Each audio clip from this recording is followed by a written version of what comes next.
안철수의 시간이 시작됐습니다. 정치인에 의한 공학적 연대론 모두 불살랐습니다. 국민에 의한 연대, 그 길만이 진정한 승리의 길입니다. 대한민국을 위해서 이기겠습니다. 승리의 길 저와 함께 하시겠습니까? 반드시 기필코 대선 승리를 위해서 꼭 보답하겠습니다. 여러분 고맙습니다. 지금 국민의당 대선 후보를 위한 마지막 경선이 진행 중입니다. 결과는 모두가 예상하듯이 안철수 후보가 될 것이다 라고 모두 믿고 있는 분위기입니다. 그렇죠, 심정수 차장? 네, 그렇습니다. 투표는 모두 아마 마감이 됐을 시간인 네. 것 같은데 6시가 지나고 있습니다.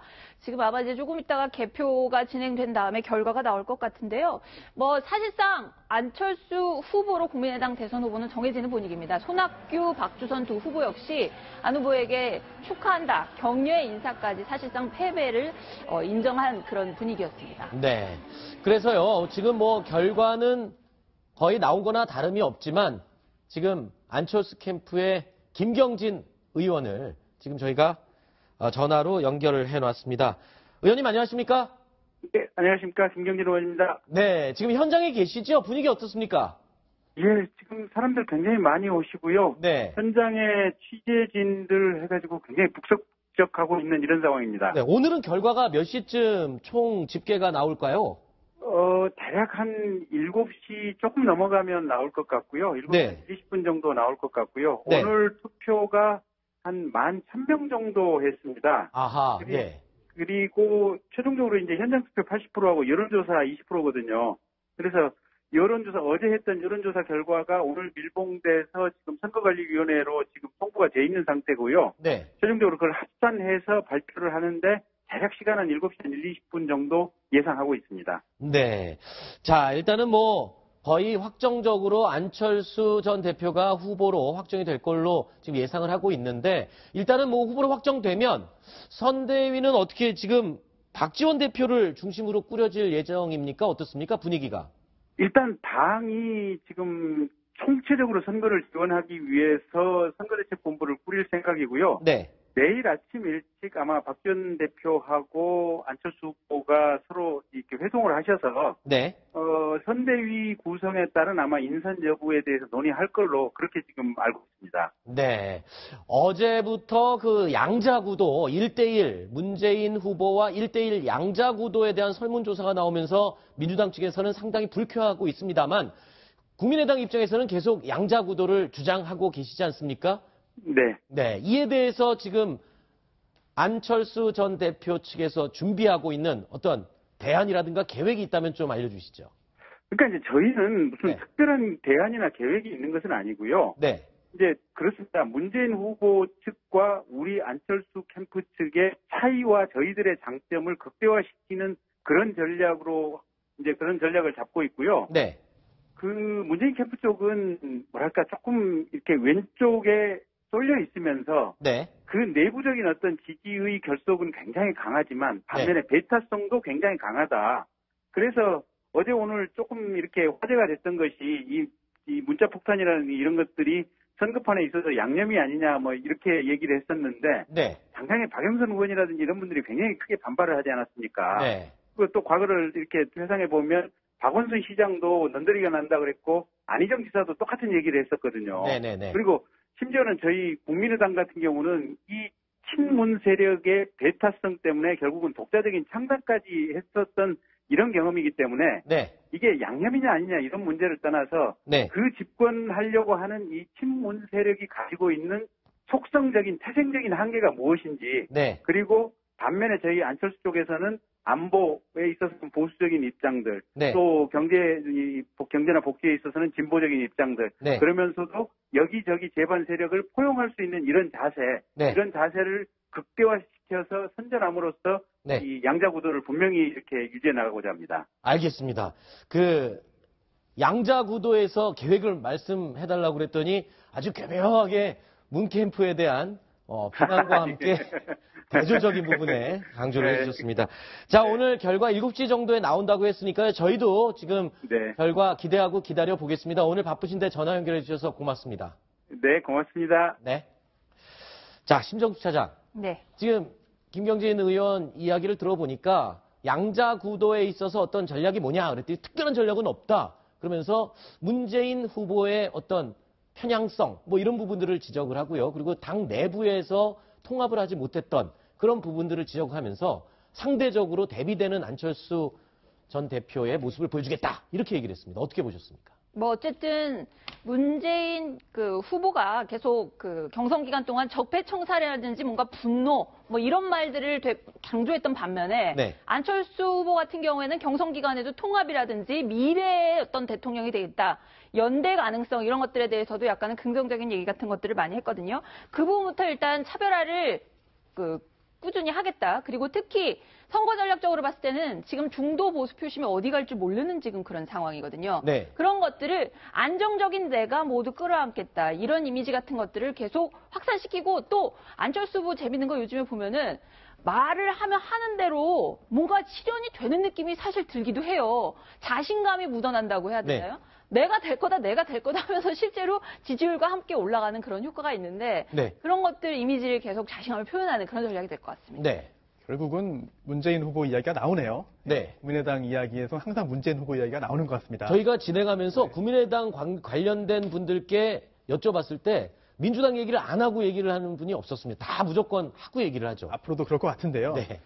이제 지금 앵커님께서 질문하신 게 양자 구도가 가장 유리한 구도냐, 또 양자 구도를 위해서 안철수 전 대표가 향후 어떻게 할 것이냐, 이런 거를 이제 질문하셨는데 여기에 대해서는 구체적인 대답이 없습니다. 근데 그 이유가 짐작하건대 특별한 방법이 없는 것 같습니다. 즉 네. 양자 구도가 된다면은 다자 구도보다는 안철수 전 대표 측에게 유리할 것으로 예상이 되는데 네. 딱히 그렇게 양자 구도를 만들기 위해서 전력을 다해서 적극적으로 뛰어드는 순간 과연 어떻게 판세가 변할 것이냐, 정말 그게 유리할 것이냐에 대한 확신도 없을 것이고요. 또한 또 양자 구도를 만들기 위해서 자유한국당 또는 이제 바른정당과 연대, 단일화, 연합을 한다면 하기 위해서는 다른 정당의 바른정당이나 자유한국당의 후보가 결국은 이제 출마를 포기해야 되는데요. 그렇게 하기 위한 방법이 뭐가 있겠느냐. 네. 국민의당 내부 핵심 참모들 중에서도 그 방법이 무엇인지 글쎄요. 어떤 비책을 생각하지는 못하지 않았을까라는 생각이 듭니다.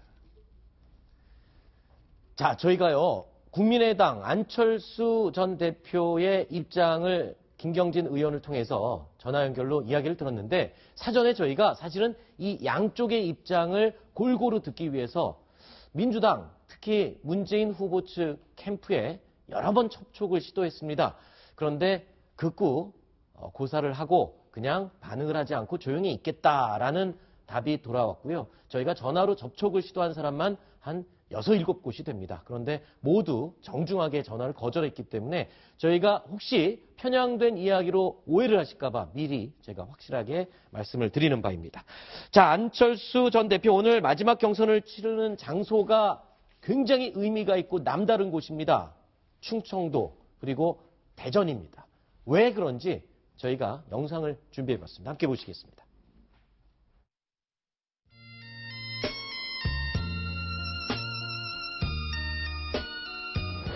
대전은 제게 고마운 곳입니다. 수도권 중심의 사고방식을 바로 고쳐준 곳이기 때문입니다. 카이스트 캠퍼스 내에 두 센터가 있어서 둘 다 한번 이야기들을 다 들어본 다음에 자맹은 행보 이제 여기를 자맹한 적 없습니다. 계속 백주대낮에 다녔습니다. 제 직장이었었고 지금은 그 상징적인 곳이기도 하고 대전 말령시 50분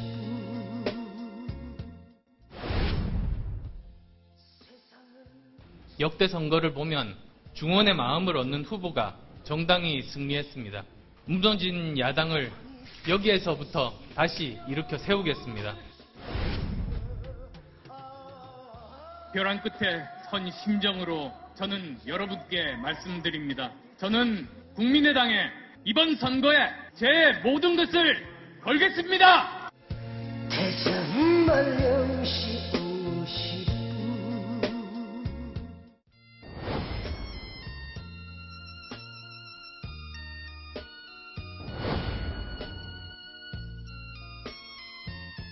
이곳 대전은 제가 청춘 콘서트를 시작한 곳입니다.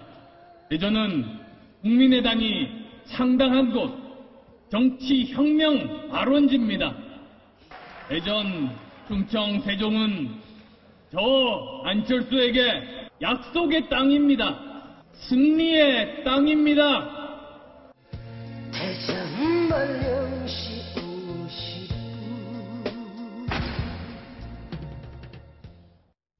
자, 영상 구성을 보니까 진짜 안철수 전 대표 매 정치 생명의 중요한 순간마다 시작과 끝을 지금 같이 하고 있는 것 같습니다. 대전은 또 안희정 지사가 경선에서 패배를 하면서 충청도의 마음이 갈 곳이 없는 상황이 된 것 같은데, 자, 이 충청 민심을 안철수 전 대표가 지금 가져가겠다, 뭐 이런 전략으로 봐야 될까요? 어떻게 보십니까? 뭐 그렇게 충분히 볼 수가 있습니다. 네. 왜냐하면 사실은 안철수 지금 후보께서는 뭐 부산에서 태어났고, 네. 또 호남의 사위, 예를 들면 지금 부인 김미경 여사 같은 경우에 여수가 고향이지 않습니까? 그렇죠. 그래서 지난 총선 때 보면 호남의 사위가 왔다 해서 호남 지역을 또 상당히 유권자들의 표심을 자극했고요. 네. 그러면 수도권은 어차피 팔도 사람들이 다 모이는 동네다. 네. 그러면 충청인데, 충청 지역은 또 본인이 카이스트에서 근무했던, 네. 일했던 교수로서 그런 인연이 있고요. 또 한 가지는 지난 그 중앙당 창당 때도 그렇고요, 총선 때도 그렇고, 지난해 대전 동구청장을 했던 그 한영택 청장을 갖다가 최고위원으로 임명합니다. 네. 그 정도로 우리가 상식적으로 생각할 때 기초단체장을 갖다가 최고위원을 한다. 상당한 의미가 있는 거거든요. 그렇군요. 그래서 지금 안희정 더불어민주당 안희정 전 후보가 네. 지금은 이제 2등을 해서 이제 그 본선에 나가지 못하게 됐지 않습니까? 네네. 그렇다면 안희정 후보가 그렇게 돌풍을 일으켰던 원인 중에 하나가 중도 보수층을 외연을 확장하는 네. 그런 전략이었는데, 이제 거기에서 빠진 거기서 문재인 후보가 당선되면서 뭔가 그 안희정을 지지했던 세력들은 자연스럽게 비슷한 안철수 의원에게 가는 네. 그런 상황이기도 해요. 네. 그래서 실제로 대전을 강조하면서 충청 대망론을 이제는 좀 적게 되는 상황에서 네. 흡수할 수 있는 그런 어떤 전략적인 어떤 그렇군요. 행동으로도 볼 수 있습니다. 사실 충청 민심 입장에서 보면 정치적으로 굉장히 캐스팅 보트 역할을 오랫동안 해왔던 중원의 또 국민 마음 아닙니까? 그런데 반기문 유엔 사무총장 기회를 잃었고, 그리고 또 안희정 지사도 잃었고, 이렇게 되면은 결국에는 안철수 전 대표가 가져갈 수 있다, 이런 계산. 심정숙 차장은 어떻게 보십니까? 정치부 차장으로서 충청 민심 안철수에게 갈 수 있을까요? 뭐 오늘 어디 여론조사에서 성향 분석 같은 것들을 해놨는데 충청이 TK 대구 경북보다도 지금은 그 이념적으로도 보수적인 성향의 유권자들이 많은 걸로 또 그런 여론조사도 있더라고요. 그리고 중원이 호남 쪽보다 아마 유권자 수가 많은 걸로 제가 알고 있는데요. 어쨌든 중원을 잡아야 대권을 잡을 수 있다는 건 확실하고요. 네. 보수적인 유권자들이 많은 충청의 민심 누가 얻을 수 있을까, 뭐 관전 포인트라고 할 수 있겠습니다. 저는 장담하기는 어려울 것 같습니다. 네. 두 분 다 제가 충성 민심 어떨 거냐고 물어봤는데 끝까지 답은 안 하시는군요. 알겠습니다. 자, 그러면 심정숙 차장이 저희가 1, 2위 순위에서는 문재인 후보의 인생 그래프를 봤는데, 우리 이번에는 안철수 전 대표의 인생 그래프를 한번 만들어 봤습니다. 심정숙 차장. 자, 안철수 후보, 문재인 후보와는 좀 결이 다른 삶을 네. 살았습니다. 거제도 근처긴 한데 부산에서 출생을 했는데요. 네. 부친께서 부산에서 아마 한의사를 했습니다. 아하. 그래서 그래도 적어도 재력적으로는 그렇게 의사를 하셨습니다. 네. 그렇게 큰 문제는 없이 이제 나름 평탄한 유년 시절을 보냈습니다. 네. 고등학교 3학년 때 학업에서 성적 아주 두각을 나타냈습니다. 네. 근데 또 중간에 유년 시절에 라디오를 직접 85년도요. 라디오를 직접 조립하고 독서광이었다. 자연계 쪽 이런데 그 성적도 아주 좋았다고 하고요. 그리고 독서광은 저 때부터 지금 그 습관이 된 것 같습니다. 지금까지도 아주 독서량이 많은 걸로 유명합니다. 안철수. 저도 후보. 사실은 어렸을 때 라디오 조립 잘했는데. 네. 죄송합니다. 계속. 네, 그렇습니다. 네. 그 다음에 86년도에 서울의대를 네. 그 좋은 실력으로 그 진학을 하게 되는데, 의대를 진학한 다음에 80년대에 뭐 많은 사람들이 뭐 86학번, 386번에서 운동권을 했지만 안 네. 후보 같은 경우에는 그거랑 좀 다릅니다. 그러나 카톨릭 학생회에 그 소속이 되면서 의료 봉사활동을 많이 하는데요. 네. 그때 굉장히 뭐 그 본인이 깨달았던 일화 같은 것이 있는데 복지에 대한 생각을 품게 됐다. 약을 공짜로 저소득층의 사람들에게 이렇게 그 나눠줬더니 오히려 사람들이 그 귀한 거나 가치를 모르고 복용률이 잘 안 먹더라 이겁니다. 그래서 네.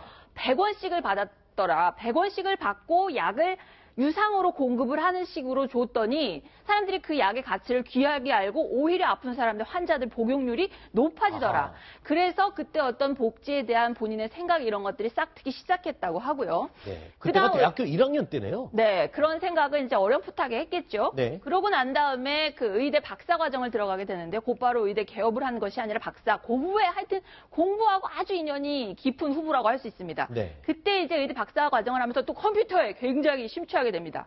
컴퓨터에 심취했다는 얘기도 있고 게임을 좋아하셨다 이런 얘기도 있는데 네. 물론 이거는 세간의 그런 얘기인데 그래서 백신을 개발하게 되고 그 다음에 사장님이 됩니다. 그 네. 백신 개발하는 것이 아주 인기가 좋고 폭발적인 반응을 얻으면서 안철수 연구소를 설립해서 사장님으로 한 14년 정도 근무를 하게 되고요. 네. 2009년에는 사실 저게 중요한 해인데 왜 무릎팍도사가 됐는지 모르겠는데 청춘 콘서트라는 걸 시작을 합니다. 자, 사장님으로서 대표에서 그 퇴임을 하고 난 다음에 청춘 콘서트를 하면서 대중적으로 본인의 어떤 공적인 철학 같은 것들을 알리면서 네. 그 청년들에게 굉장히 인기를 사게 되고요. 그다음 2년 후인 2011년도에 이제 본격적으로 정치 그 무대에 뛰어오르게 됩니다. 네. 서울시장 후보로 거의 추대가 되는 분위기였습니다. 무려 그때 서울시장 지지율이 50%까지 갔었는데 그 당시 지지율이 그 아름다운 재단 상임이사였던 그 박원순 시장 5%였는데 네. 정말 통 큰 양보를 하면서 아름다운 양보다 이런 식으로 당시 야당 후보 단일화가 이루어지면서 그 불출마를 하게 되는 그런 곡절을 겪게 됐습니다. 그렇군요. 지금 심 차장이 왜 하필 2009년도에 청춘 콘서트를 열었던 중요한 해인데 이거를 무릎팍도사 프로그램을 썼냐 그랬더니 우리 작가가 옆에 있다가 그 얘기를 하네요. 이게 아주 중요하다. 대중적인 이미지를 퍼뜨렸던 가장 큰 계기가 됐다. 청춘 그래서 콘서트를 무릎팍도사. 하면서 그렇게 지상파 프로그램 예능까지 나가게 된 거죠. 그래요? 알겠습니다. 어쨌든 대중화가 된 해가 네. 이렇게 굉장히 대중에 네. 공개된 그 해가 29년. 자, 이렇게 보면은 문재인 후보와 인생을 그래프를 비교해보면 굉장히 대조적이긴 해요. 고등학교 때 뭐 정확 4번 맞은 문재인 후보와 비교하기에는. 자, 그런데 이 인생 그래프에서 가장 중요한 순간을 뽑자면 어디를 꼽겠습니까? 저는 손수호 일단 변호사. 뭐 중요한 순간이 전부 다 중요합니다만 다 중요하죠, 물론. 예. 백신을 처음 개발한 시점이 중요하지 않을까 싶습니다. 1988년 혹시 이때 본인의 컴퓨터를 이걸로 고친 적이 있거나 그래서 그런 거 아닙니까? 제가 그때 뭐 10살 좀 넘은 나이 때문에 그런데요. 일단 저때 의사지만 의사로서 컴퓨터를 독학으로 공부해서 백신을 만들었다. 그리고 그 후에 이러한 백신을 만드는 그런 그 회사를 큰 회사로 만들었고 네. 아직까지 그 회사가 여전히 큰 회사로 존속할 수 있게 만들었다라고 하는 점은 굉장히 중요한 점이고요. 지금 현재 굉장히 강점이 이공계 관련해서 과학 관련된 그런 강점을 부각시키고 있는데 네. 여전히 컴퓨터를 다루는 많은 사람들이 이제 V3 백신 하면 알잖아요. 네. 이렇게 대중적인 인지도도 얻고 또 과학 분야에 있어서 자신감도 이제 보일 수 있는 그런 굉장히 중요한 시점이 거슬러 네. 가다 보면은 이런 백신을 처음 개발한 시점이 아닐까 생각이 됩니다. 네.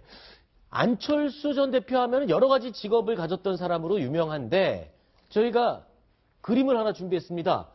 여러 가지 직업을 가졌던 안철수 전 대표, 안철수만의 원칙이 있다. 직업이 여러 개였지만 그때마다 변하지 않는 원칙. 뭡니까? 이 그림이 뭘 지금 설명해주고 있는 건가요? 빨간불에는 건너지 않는다.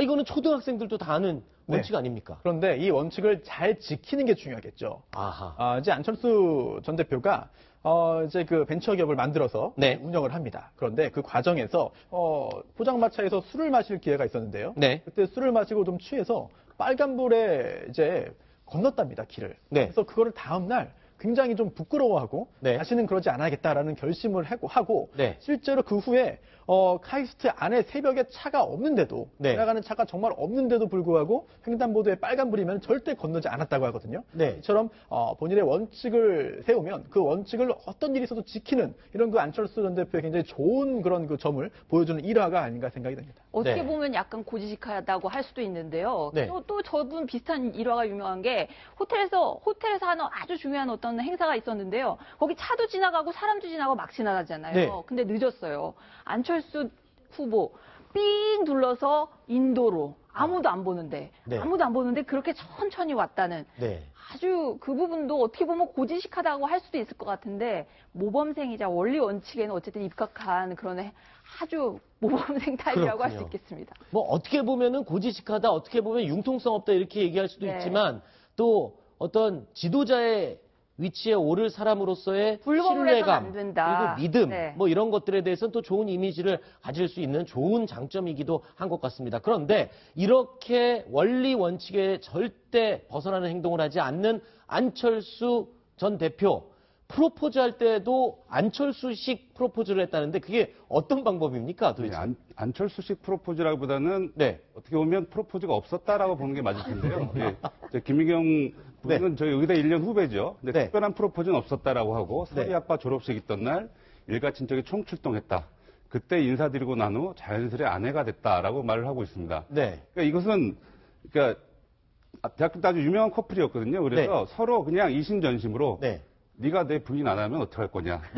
네가 내 남편 안 하면 어떡할 거냐라는 그런 이심전심이 있었기 때문에 네. 자연스럽게 프로포즈 안 해도 그냥 이렇게 맺어지는.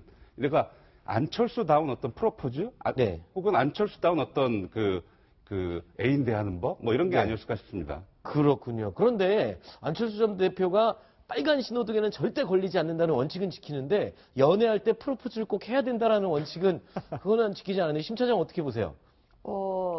미처 거기까지는 생각을 못했던 것 같습니다. 자, 일단은 국민의당 안철수 전 대표 자, 국민의당 후보로 선출이 유력한 가운데요. 어제 각 당 대선 후보들이 나와서 대진표를 지금 만들어 봤습니다. 서로의 생각이 어떤지 저희가 그래프로 한번 그림으로 그려봤거든요. 이걸 좀 설명을 해주시죠. 심정수 차장. 네.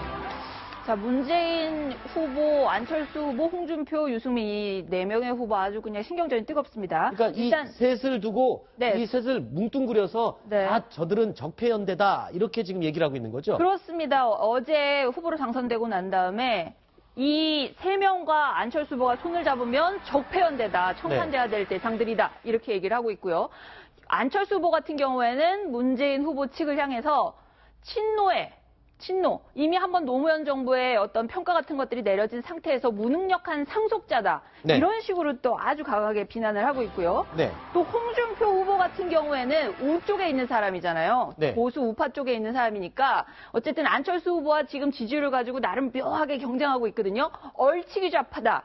지금 같은 표심을 두고 경쟁하고 있는 상황이기 때문에 내가 진짜 우파고 저기도 얼치기 좌파다. 좌파긴 좌파인데 얼치기 좌파다. 이렇게 얘기를 하고 있고요. 네. 또 유승민 후보하고 또 두 우파의 보수 후보들 같은 경우에는 서로 티격태격이 점입가경입니다. 네. 유승민 후보 같은 경우에는 대법원 판결이 아직 성완종 사건 때문에 남아있기 때문에 무자격 후보다. 이렇게 홍준표 후보한테 일격을 가하고 있고요. 네. 홍준표 후보 같은 경우에는 뭐 일종의 유승민 고사 작전이다 뭐 이렇게까지도 얘기가 되는데 네. 지금 큰 집으로 돌아와라. 유승민 후보 빼고 나머지 바른정당들은 다 우리 당, 한국당으로 다시 큰 집으로 돌아오고 싶어한다. 이런 작전으로 지금 신경전을 이어가고 있습니다. 네.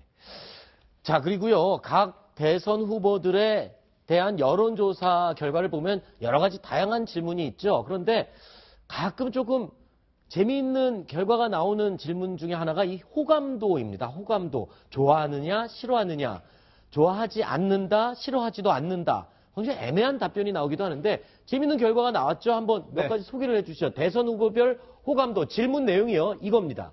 귀하께서는 문재인에 대해 어떻게 생각하는지 알고 싶습니다. 라고 하고 보기가 싫음, 매우 싫음, 좋음, 다소 좋음 뭐 이런 식으로 나오거든요. 네. 결과를 설명해 주시죠. 네, 문재인, 안철수, 홍준표 3명의 후보에 대한 조사인데요. 네. 우선 문재인 후보 같은 경우에는 매우 좋음 13, 다소 좋음 20, 그리고 중립적이 21입니다. 다소 싫음이 14, 그리고 매우 싫음이 31로 굉장히 많았는데요. 이걸 볼 때 매우 좋음과 다소 좋음을 합힌 우호적인 것도 굉장히 많습니다만 이제 싫어한다라는 의견도 굉장히 많았습니다. 반면 안철수 후보는 좀 다른데요. 딱 보시기에도 중립적이라는 게 굉장히 많습니다. 네. 문재인 후보보다 굉장히 더 큰 비중을 차지하는 것이 바로 중립적이라는 의견인데요. 반면 매우 좋음도 조금 적고 또 매우 싫음도 역시 적습니다. 네. 따라서 문재인 후보와 안철수 후보에 대한 국민들의 생각을 비교해 볼 수 있을 것 같고요. 이제 마지막으로 홍준표 후보인데요. 여기는 좀 더 특징이 더 명확합니다. 네. 매우 시름이 절반에 육박하기 때문에 네. 다소 시름까지 합해보면은 사실은 홍준표 후보가 이 조사 결과를 본다면은 참 조사 결과 보기 싫을 정도로 네. 굉장히 안 좋은 결과인데요. 네. 반면 또 이제 매우 좋음과 다소 좋음을 합해도 10% 조금 넘기 때문에 네. 이 부분에 대해서 홍준표 후보가 뭔가 개선책을 마련하지 않으면 선거에서도 좋은 결과 얻기는 어렵지 않을까 생각됩니다. 네. 이 여론조사 결과에서 호감도 조사, 싫다, 좋다, 매우 싫다, 매우 좋다, 이런 게 투표 결과에도 영향을 끼칩니까? 어떻습니까? 글쎄요. 아까 좀 전에 홍준표 의원은 저 보니까 홍준표 후보 같은 경우에는 거의 65점, 67% 머리 네. 올라가는데 최근에 그 언론 매체 인터뷰 중에서 이런 말 했어요. 무슨 연예인 선발대회를 하냐. 아, 인기 투표도 아니고. 네. 예. 그래서 호감도 개의치 않는다. 네. 그래서 당연히 싫은 소리나 바른 얘기 하면은 싫은 소리 같이 들리기 때문에 네. 다만 우리 호감도라도 이렇게 볼 필요는 있습니다. 이게 당신이 이 후보에 대해서 좋게 얘기하면은 받아들이느냐, 네. 적극적으로 수용하는 정도로 갖다 우리가 호감도라고 보통 얘기를 하는데요. 네. 이 경우에는 권유를 받아들인다. 이것은 이 사람이 이렇기 때문에 논리적으로 받아들이는 게 아니라 감성적인 부분이 상당히 강조가 되는 부분인데요. 네. 그러면 곧 표의 확장성, 네. 확장성에서 유리하다. 고 볼 수가 있습니다. 네. 그런 측면에서는 지금 현재 보니까 안철수 후보가 조금 앞서 나가는 듯한 그런 모습을 보이고 있습니다. 그렇군요.